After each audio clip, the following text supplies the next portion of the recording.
এই যে একটু পায়েস বানাবো, মেয়ে খেতে চেয়েছে, অনেকদিন ধরে বলছে মা একটু পায়েস বানাবে। তার জন্য আমি দুধ বসিয়ে দিয়েছি, মানে দুধটা জাল হচ্ছে। আর এখানটায় চালটা একটুখানি ঘি দিয়ে মাখিয়ে রেখেছি, দুধটা যেই ফুটে উঠবে তারপরে চালটা দেবো। আর এখানে একটু এলাচ দেবো দুটো, আর দুটো তেজপাতা দেবো।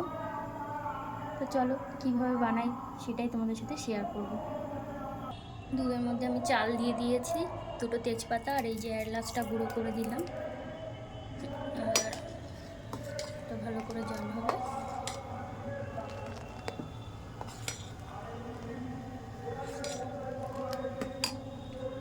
আর এখানটায় এই যে বাতাসা নিয়ে নিয়েছি, কাজু বাদাম একটু ভিজিয়ে রেখেছি। আমি পুরো পায়েসটাই চিনি দেবো না, বাতাসা দিয়েই করব। বাতাসা দিয়ে করলে খুব ভালো লাগে।